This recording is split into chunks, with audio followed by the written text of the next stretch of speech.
Hello students, welcome to your channel Commerceshala. आज की class में हम सीखेंगे कॉन्सेप्ट्स ऑफ नेशनल इनकम के बारे में। नेशनल इनकम एग्रीगेट्स के सारे कॉन्सेप्ट्स को समझने के लिए पहले ये कुछ बेसिक कॉन्सेप्ट समझने बहुत ज़रूरी हो जाते हैं। चलिए देखते हैं कौन कौन से कॉन्सेप्ट्स को हम इस टॉपिक के अंदर कवर करने वाले हैं।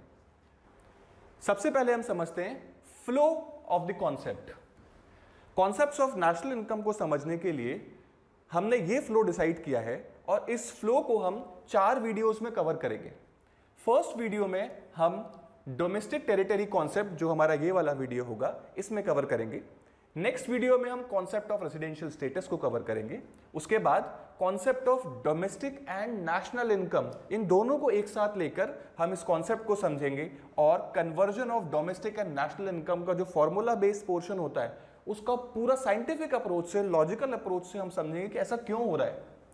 नेक्स्ट हम लॉजिक ऑफ ऑल फॉर्मूलाज, जितने भी फॉर्मूलाज हमारे इस नेशनल इनकम के कॉन्सेप्ट में आते हैं बेसिक्स के, उन सारे पोर्शंस को हम यहां पर कवर करेंगे फोर्थ वीडियो में। जीडीपी को एनडीपी में कन्वर्ट करना है, एमपी को एफसी में करना है, नेट को ग्रॉस में करना है एंड वाइस वर्सास। उन सब का हम यहां पर फोर्थ क्लास में लॉजिक समझेंगे। समझने वाला पोर्शन यहां पर यह है कि यहां तक पहुंचने के लिए इन सारे वीडियोस को समझना बहुत जरूरी है। जनरली टीचर्स और बुक्स इन तीनों टॉपिक्स को इंडिविजुअली कवर करते हैं। मुझे ऐसा लगता है ये एक बहुत ग्रेव मिस्टेक है जो कि स्टूडेंट्स, टीचर्स एंड बुक्स करती हैं। ये तीनों टॉपिक्स आपस में इतने ज्यादा इंटर रिलेटेड हैं, उस पोर्शन को हम समझते हुए यहां तक पहुंचेंगे। जैसे कि डोमेस्टिक टेरिटरी कॉन्सेप्ट, जो हमारा अभी का कॉन्सेप्ट है, इसको समझने के बाद ही रेसिडेंशियल स्टेटस आपको क्लियर होगा। अगर आपने डोमेस्टिक टेरिटरी क्या होती है, इंडिया की डोमेस्टिक टेरिटरी क्या होती है, ये नहीं समझा तो आप डेफिनेटली इस बात को लॉजिकली नहीं समझ सकते कि इंडियन रेसिडेंट कौन होता है, नॉन रेसिडेंट कौन होता है, क्योंकि ये लोगों का डायरेक्टली लिंक होता है इंडिया की डोमेस्टिक टेरिटरी से। अगर आप नहीं समझोगे तो इस टॉपिक को आपको इंडिविजुअली रटना पड़ेगा। और हमारी शुरुआत से ये अप्रोच रही है कि जो बच्चा हमसे पढ़ता है उसको एक भी कॉन्सेप्ट रटना ना पड़े, पूरी की पूरी इकोनॉमिक्स उसको लॉजिकली हर जगह विजिबल होनी चाहिए। इसी कॉन्सेप्ट को पिक करते हुए हम आज का वीडियो स्टार्ट करते हैं। डोमेस्टिक टेरिटरी कॉन्सेप्ट जो कि प्योरली लॉजिकल होगा, हमें एक भी पोर्शन याद नहीं करना पड़ेगा, सबको हम इजीली समझते हुए आगे बढ़ सकते हैं।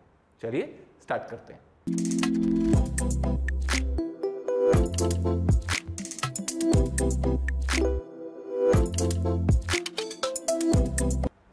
सो डोमेस्टिक टेरिटरी कॉन्सेप्ट, पहले इस वर्ड को हम डीकोड करने की कोशिश करते हैं। क्या क्या वर्ड है यहां पर? एक डोमेस्टिक है, एक टेरिटरी और concept we know what concept is. सबसे पहले पिक करते हैं हम इसमें टेरिटरी। ये टेरिटरी क्या होता है?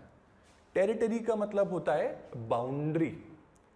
बाउंड्री, किसी भी जगह की टेरिटरी। हम बोलते हैं ना कि यार ये मेरी टेरिटरी है, इस टेरिटरी में मेरा राज चलता है, या फिर ये जो टेबल चेयर है ये मेरी टेरिटरी है, यहां चीजें मेरे हिसाब से चलती है। तो what we are talking while saying territory, कि sir we are saying it as a boundary. हम बाउंड्री की बात कर रहे हैं। टेरिटरी का मतलब होता है यहां पर बाउंड्री।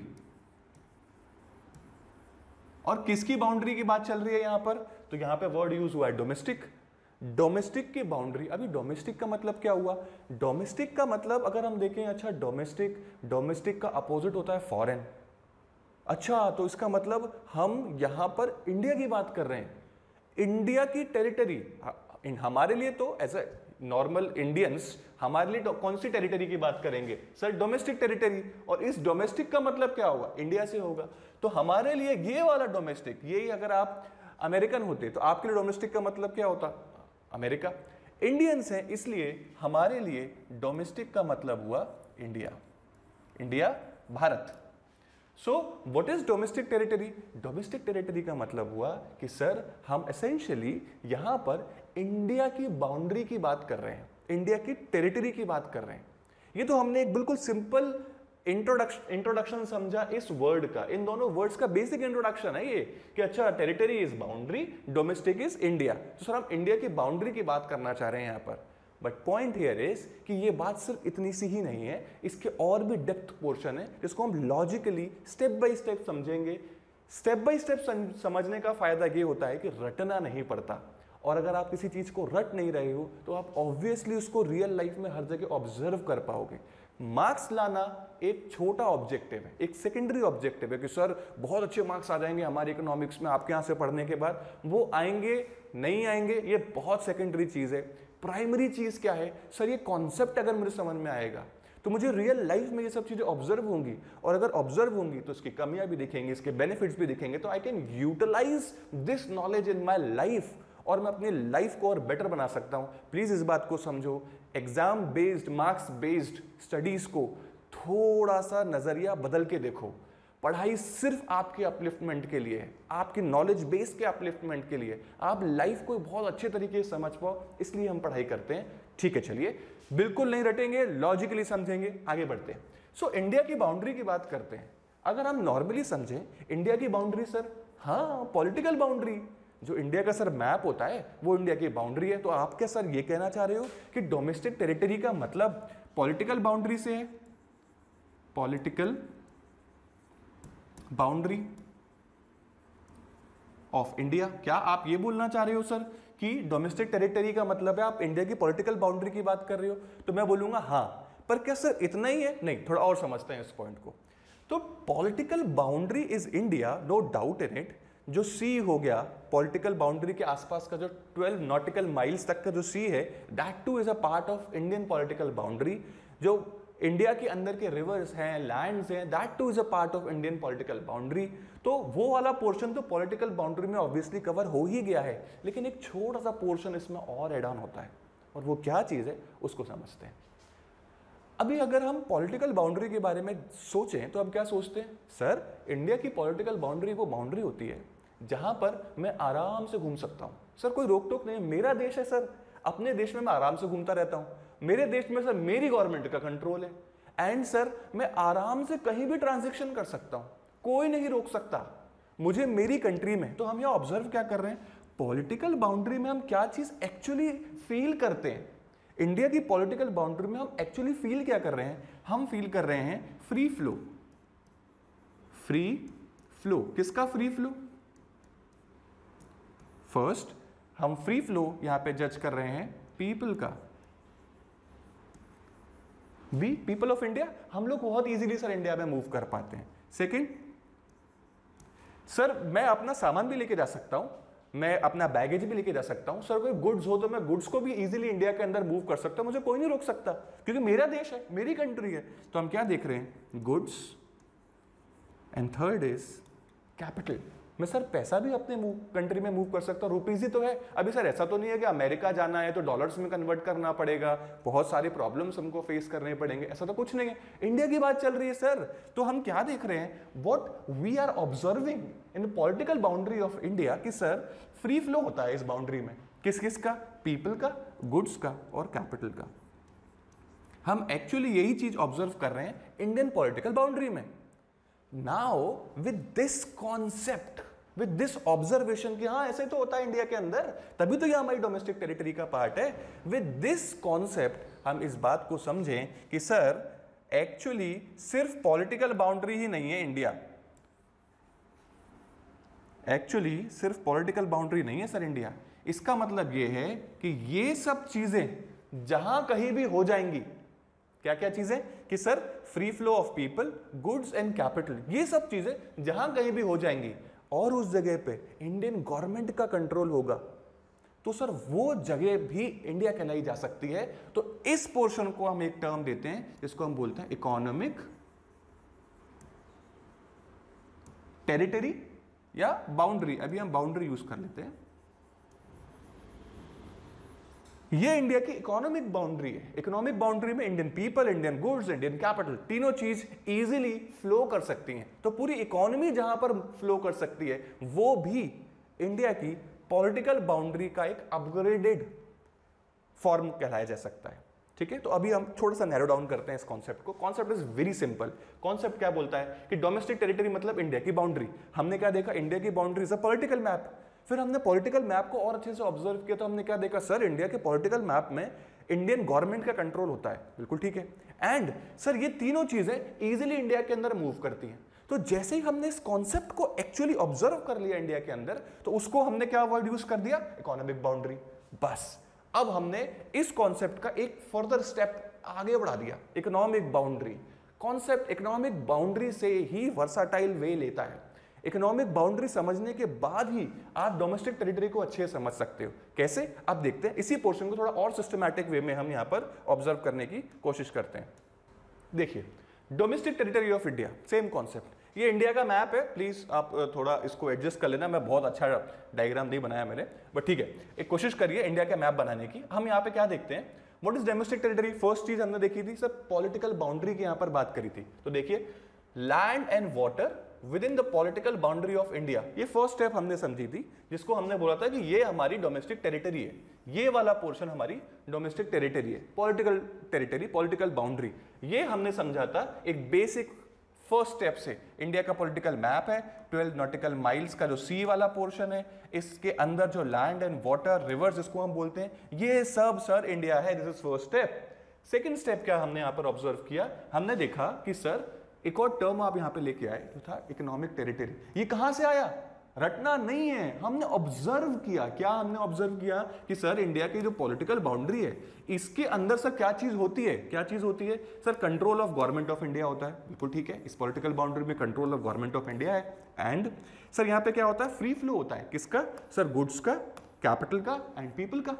ये सब चीजें इंडिया के अंदर होती हैं। तो ये इंडिया की डोमेस्टिक टेरिटरी या पॉलिटिकल बाउंड्री के अंदर ये सब चीजें होती हैं। अब यही सब चीजें अगर इंडिया की पॉलिटिकल बाउंड्री के बाहर हो जाए तो सर वो भी तो इंडिया है, क्योंकि एक्चुअली ये जो दोनों आइटम्स, ये दोनों पोर्शंस जो यहां पर हो रहे हैं, वो इंडिया की टेरिटरी को डिफाइन कर रहा है। एक छोटा सा एग्जांपल लेते हैं, मान लेते हैं किसी और कंट्री पे, थोड़ा और बड़ा एग्जांपल है, कंट्री भी छोड़ दो, मून पर कोई एक जगह है, उस जगह पे गवर्नमेंट ऑफ इंडिया का कंट्रोल है, और गवर्नमेंट ऑफ इंडिया बोलती है कि हाँ, इस जगह पर आप इजीली अपने गुड्स ले जा सकते हो, आप इजीली अपनी कैपिटल ले जा सकते हो, और आप खुद भी जा सकते हो। ये सारा पोर्शन मून के एक पोर्शन पर आप इजीली कर सकते हो। अगर ऐसी कोई जगह मून पर है तो क्या आप उसे इंडिया की डोमेस्टिक टेरिटरी नहीं मानोगे? बिल्कुल मानोगे। वो पोर्शन भी तो इंडिया ही है, भले वो बहुत छोटा सा पोर्शन हो, एक कमरे के बराबर पोर्शन हो, 2 घर के बराबर पोर्शन हो, डजंट मैटर। लेकिन अगर ये दोनों चीज वहां पर हो रही हैं तो उसको आप इंडिया ही मानोगे। क्लियर है? अब इसी पोर्शन को हम रियल लाइफ में, एक्चुअल में वर्ल्ड में क्या चल रहा है, एक्चुअल में डोमेस्टिक टेरिटरी में क्या क्या चीजें इंक्लूड होती हैं, उस पोर्शन को हम यहां पर समझते हैं। यहां पर मैंने कुछ 3 वर्ड्स लिख रखे हैं, embassy, consulates and military establishments. पहले इन पोर्शंस को समझते हैं।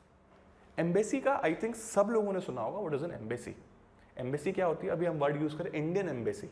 इंडियन एम्बेसी कहाँ होगी सर? इंडिया में होगी? अरे नहीं, इंडिया में इंडियन एम्बेसी नहीं होगी। इंडियन एम्बेसी होगी इंडिया के बाहर कहीं, किसी और देश में।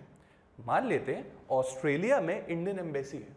अभी एम्बेसी का काम क्या होता है? एम्बेसी का काम होता है जो भी लोग ऑस्ट्रेलिया में जाना चाहते हैं वो एम्बेसी में अपने आप को रिपोर्ट करते हैं, अपने डॉक्यूमेंट्स भेजते हैं और ऑस्ट्रेलिया घूमते हैं। उन्हें कोई भी दिक्कत आए तो वहां पर जो एम्बेसी है, ऑस्ट्रेलिया के अंदर जो इंडियन एम्बेसी है, वो इंडियन पीपल को सपोर्ट करती है। तो now what is an embassy, ये वाला पोर्शन हमने क्लियर कर लिया है। अब उस एम्बेसी के अंदर क्या होता है, उस एम्बेसी के अंदर किसका रूल चलता है, इसको समझो। ऑस्ट्रेलिया के अंदर एक छोटी सी इंडियन एम्बेसी है। मान लेते हैं वो एम्बेसी आपका कुछ 5000 स्क्वायर फीट में वो एम्बेसी है। माय वेरी बेसिक क्वेश्चन, उस इंडियन एम्बेसी में किस कंट्री का रूल चलेगा? उस ऑस्ट्रेलिया के अंदर जो इंडिया की एक एम्बेसी है उसके अंदर किसका कंट्रोल है? Answer is sir government of India का कंट्रोल होता है वहां पे। सर ये तो ऑस्ट्रेलिया के लैंड पर है, डजंट मैटर। ऑस्ट्रेलिया के लैंड पर जो इंडियन एम्बेसी है वहां पर उस पर्टिकुलर लैंड पे गवर्नमेंट ऑफ इंडिया का कंट्रोल होता है। ओके, फर्स्ट पॉइंट क्लियर हुआ। नेक्स्ट, उस पर्टिकुलर लैंड पर कोई भी इंडियन आ जा सकता है बिना कोई रोक टोक के। कोई भी कैपिटल, पैसा लेके आ सकता है एंड गुड्स लेके आ सकता है। So free flow of goods, capital and people. उस पर्टिकुलर ऑस्ट्रेलिया के अंदर इंडियन एम्बेसी जो है वहां पर ये चीजें इजीली फ्लो कर सकती है and the control is of government of India. Now with this particular understanding हम इस बात को बहुत अच्छे से इजीली समझ सकते हैं कि ऑस्ट्रेलिया के अंदर जो 5000 स्क्वायर फीट का जो लैंड है वो इंडिया ही है, as per the definition of economic territory. Economic territory की डेफिनेशन से हम इसको इजीली समझ सकते हैं, सर वो तो इंडिया है। इन द सेम वे ऐसी एम्बेसीज इस वर्ल्ड के हर कंट्री के अंदर है इंडिया की। तो सर आप ये बोलना चाह रहे हो कि वर्ल्ड में जितनी भी इंडियन एम्बेसीज हैं वो सब इंडिया ही है? माय आंसर इज यस, वो सब इंडिया है बच्चे, क्योंकि वो सब इंडिया की डोमेस्टिक टेरिटरी जो इस तरीके से डिफाइन होती है, इकोनॉमिक टेरिटरी से डिफाइन होती है, उसका पार्ट बन के आती है। वाह सर, ये बात तो हमें पता ही नहीं थी। अब हमको लगता है कि लॉजिकली हम इस पोर्शन को समझ सके हैं कि embassy, Indian embassy, right now we are thinking from the point of view of India, तो Indian embassy rest of the world में जहां कहीं भी है वो इंडिया ही है। ये पोर्शन आई थिंक अब आपको क्लियर है। अब एम्बेसी अगर समझ में आता है तो एक और छोटा सा कॉन्सेप्ट आता है कॉन्सुलेट्स। ये बहुत ही सिंपल है। क्या है?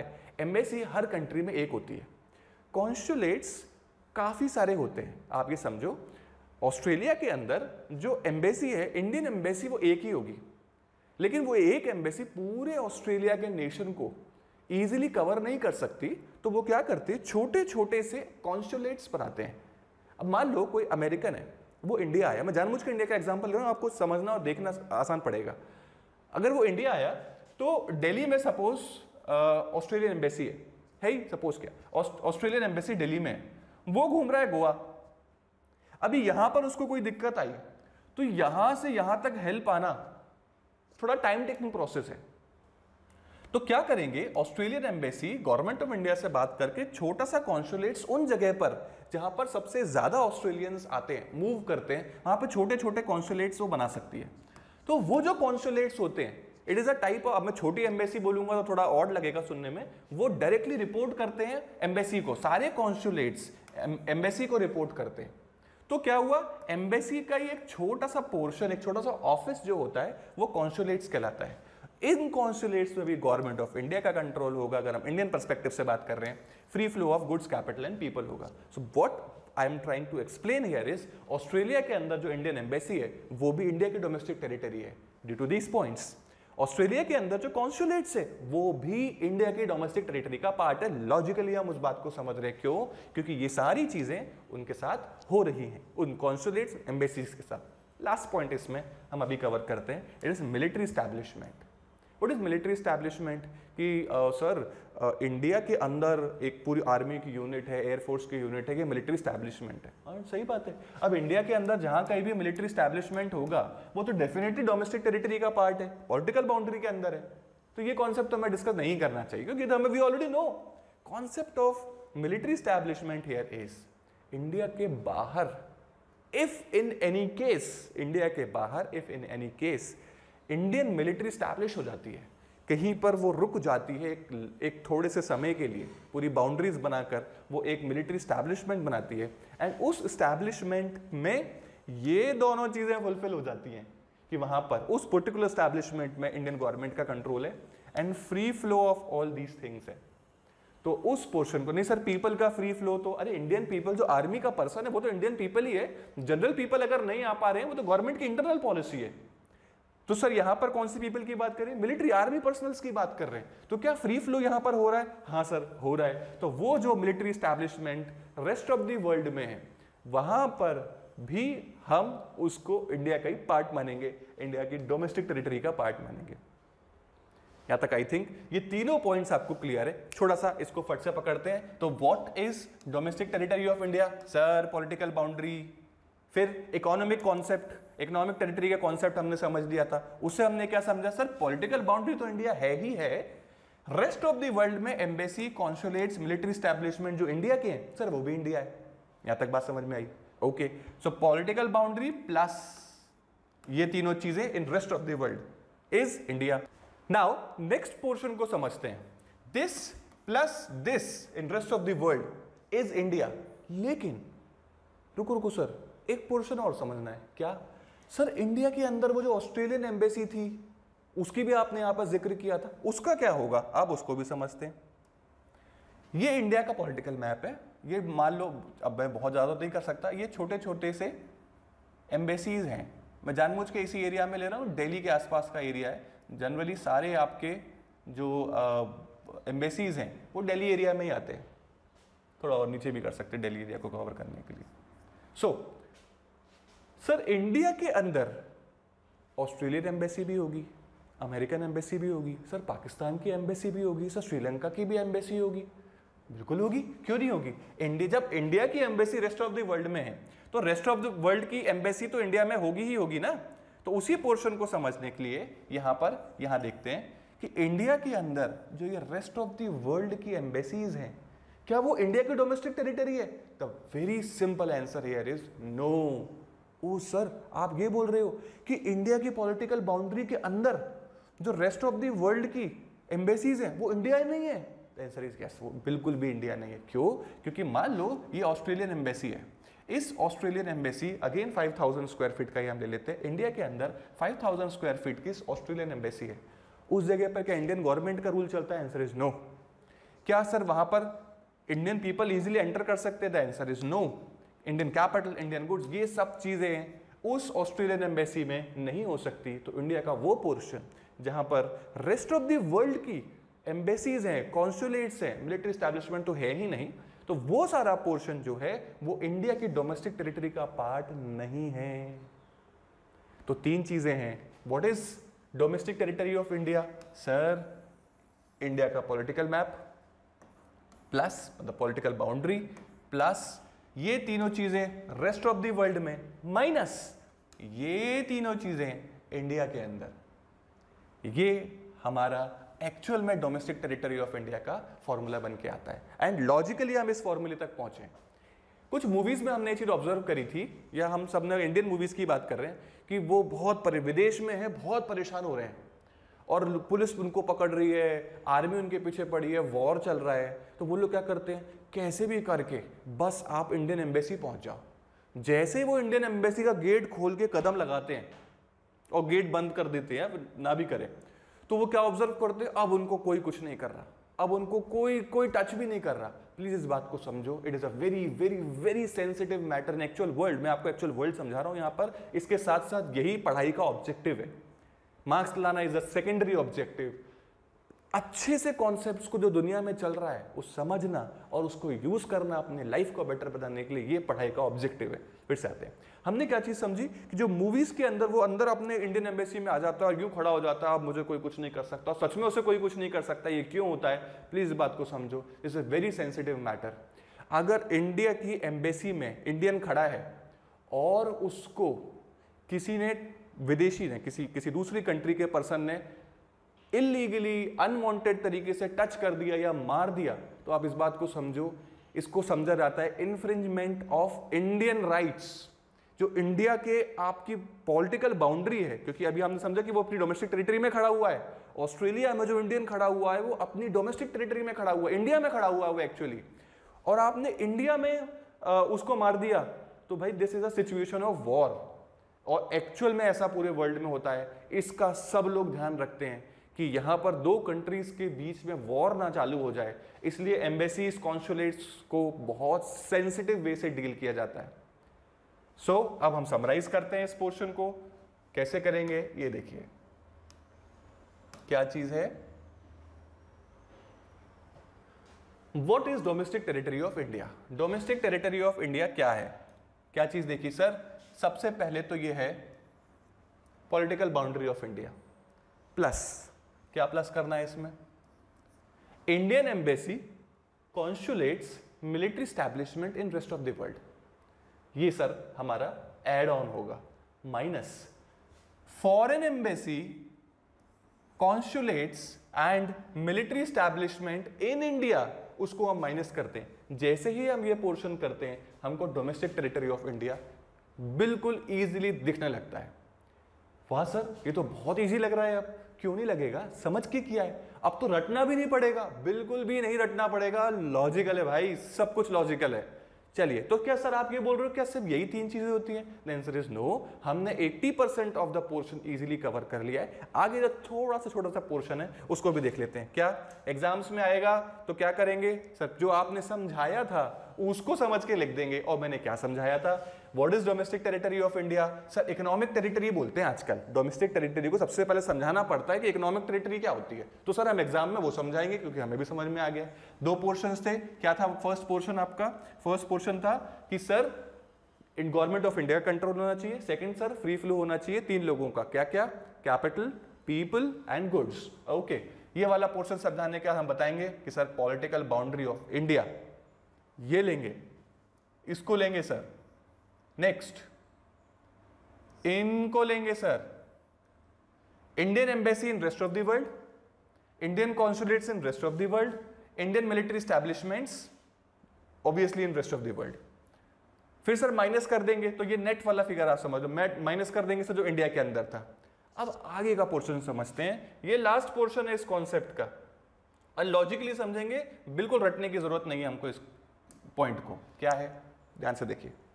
If these condition satisfies then it is domestic economic territory of India. अगर कुछ जो कंडीशन हम आगे समझेंगे, ये कंडीशन अगर सेटिस्फाई हो जाती है तो सर ये वाला portion domestic territory of India है। अब वो कंडीशंस क्या है, लॉजिकली समझोगे, पढ़ो मत, सुनो।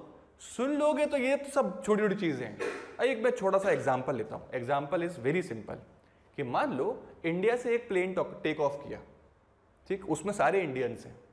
अभी वो प्लेन हवा में है। अभी जो हवा है, क्या हवा पे किसी नेशन का कंट्रोल है क्या?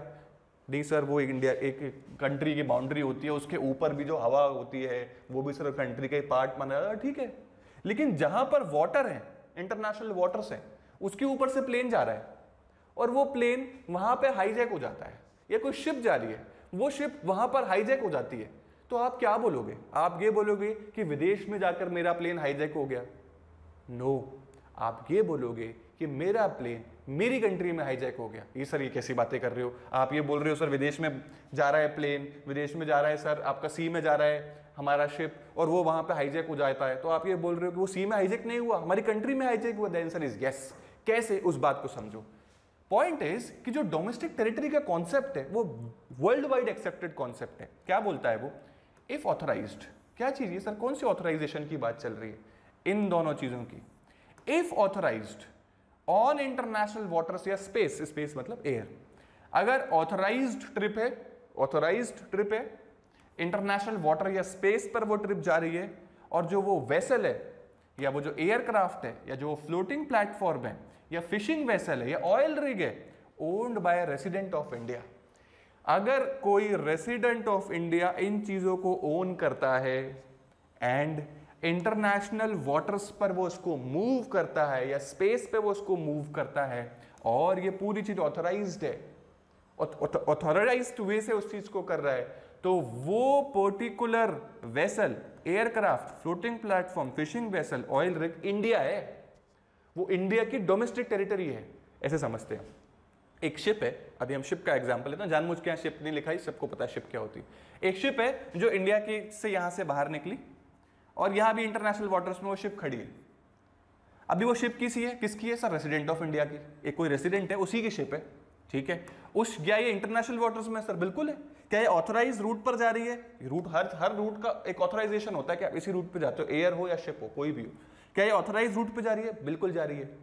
अभी वो जो शिप है ना बच्चे, वो शिप जिस पर कोई भी खड़ा है वो इंडिया में खड़ा है। वो शिप जब किसी और कंट्री में जाकर उसके डॉक पर खड़ी हो जाएगी, तो वो जो शिप है ना बच्चे, वो उस डॉक पर भी इंडिया ही है। एक प्लेन इंडिया से चलता है और जाके ऑस्ट्रेलिया में, अमेरिका में लैंड कर जाता है। अभी उस प्लेन के अंदर कोई नहीं जा सकता। अगर उस प्लेन के अंदर कोई भी बिना परमिशन के चले गए तो आप समझो infringement of rights of India हो गया। अभी आप ये, it is a situation of war. उस इंडियन प्लेन में कोई भी काम नहीं हो सकता अगर इंडियन गवर्नमेंट की अप्रूवल नहीं है तो, क्योंकि वो प्लेन, वो एरोप्लेन, वो शिप इंडिया है, इंडिया की डोमेस्टिक टेरिटरी है। कैसे इस बात को समझ रहे हैं? ऐसे, इफ दीज कंडीशन सेटिस्फाई तो वो डोमेस्टिक टेरिटरी ऑफ इंडिया है। वो तीनों कंडीशंस क्या है? नीचे से स्टार्ट करते हैं कि ओन्ड बाय इंडियन रेसिडेंट, ये सब चीजें owned by resident of India हो, इंटरनेशनल वाटर्स या स्पेस पर हो, एंड ऑथराइज्ड हो, तो वो पर्टिकुलर वेसल्स इंडिया ही है, इंडिया की डोमेस्टिक टेरिटरी है। क्लियर है? अब कुछ छोटे छोटे पॉइंट्स हैं। वेसल वेसल मतलब एक छोटी शिप, जो बोट्स होते हैं फिशिंग वाली, वेसल्स, वेसल मतलब शिपिंग वेसल।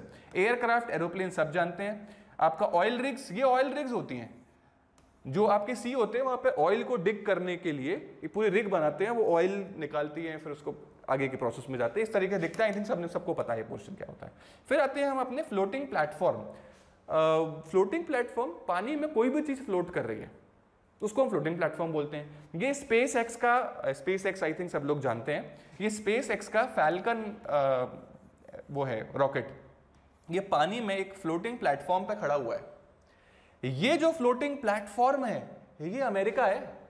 अभी इस प्लेटफॉर्म पे कोई बिना परमिशन के इंडियन अगर चला गया तो उसको बिल्कुल आप ये समझे कुछ भी कर सकती है इस समय आपकी अमेरिकन गवर्नमेंट, क्योंकि ये पोर्शन अमेरिका का है। इन द सेम वे अगर इंडिया का कोई फ्लोटिंग प्लेटफॉर्म है तो उस पर अगर कोई भी आइटम है तो वो इंडिया पे ही खड़ा है, आप इस बात को समझें। अब इसको समराइज करते हैं, बिल्कुल फटाफट समराइज करेंगे। वो क्या, ये देखिए समरी डोमेस्टिक टेरिटरी। सबसे पहला क्या सर, पॉलिटिकल बाउंड्री की बात चल रही है तो first is political boundary. Second is sir economic territory के कॉन्सेप्ट को हम यहां पे करते हैं। रेस्ट ऑफ द वर्ल्ड में जितने भी आपके embassy, consulates and military establishment, this is rest of the world, इन सब में जितने भी आपके एम्बेसी, कॉन्सुलेट्स या मिलिट्री एस्टैब्लिशमेंट है ये सब इंडिया है। माइनस कर देंगे इसमें इंडिया के अंदर जो यही सारी चीजें हैं उसको हम माइनस कर देंगे। और थर्ड चीज क्या है, प्लस कर देंगे इफ ऑथराइज्ड इंटरनेशनल वाटर या space owned by resident of India. ये तीनों चीजें अगर सेटिस्फाई होती है किसके लिए, oil rigs, floating platform, aeroplane, ships. अगर ये तीन ही चीज, अगर ये तीनों चीजें हम ऐड ऑन कर देंगे तो इंडिया की डोमेस्टिक टेरिटरी हमको अच्छे से समझ में आ जाएगी। तो आई थिंक ये portion of domestic territory of India का जो है वो आपको अब अच्छे से क्लियर हो चुका है। Domestic territory concept of India अब ये क्लियर है। नेक्स्ट वीडियो में हम कॉन्सेप्ट ऑफ रेसिडेंशियल स्टेटस लेंगे। रेसिडेंशियल स्टेटस को समझने के लिए इंडिया की डोमेस्टिक टेरिटरी समझना बहुत जरूरी है। अगर आप इंडिया की डोमेस्टिक टेरिटरी नहीं समझे तो इंडियन रेसिडेंट को आप नहीं समझ सकते, रट सकते हो, और रटना तो हमारी पॉलिसी में ही नहीं है। समझ के चलेंगे तभी चीजें आसान लगेंगी। अब ये तो इकोनॉमिक्स है, आप अकाउंट्स भी पढ़ोगे, अगर आप आर्ट स्ट्रीम से तो आपके पास हिस्ट्री, पॉलिटिकल साइंस, बहुत सारे सब्जेक्ट्स हैं। अरे उनको छोड़ दो यार, उनको आपको जैसे करना है वैसे करो। इकोनॉमिक्स से बेफिक्र रहो, यहाँ रटना नहीं पड़ता, यहाँ समझ के हम आगे बढ़ते हो। और सिर्फ इसलिए समझो क्योंकि उस समझ से आपको रियल लाइफ की अंडरस्टैंडिंग अच्छी होगी। कोई भी बच्चा किसी भी स्ट्रीम का है, इकोनॉमिक्स उसको डायरेक्टली और इनडायरेक्टली हिट करेगी, क्योंकि it is Indian economics, it is world economics. मेरे पास बहुत पैसा है, मैं साइंस स्ट्रीम से हूं, मैं कॉमर्स स्ट्रीम से हूं, डजंट मैटर, मैं बिजनेसमैन हूं, डजंट मैटर। अगर आप इंडियन इकोनॉमिक्स को नहीं समझ रहे या वर्ल्ड इकोनॉमिक्स को नहीं समझ रहे तो आपको हिट करेगी। और अगर आप समझ रहे हो तो आप प्रिपेयर हो सकते हो। पढ़ाई समझने के लिए करेंगे, रटने के लिए नहीं। सेकंड वीडियो में हम रेसिडेंशियल स्टेटस को ऐसे ही समझ के कर लेंगे, कुछ भी नहीं रटना पड़ेगा। आई थिंक आज की क्लास आपको क्लियर होगी। Thank you.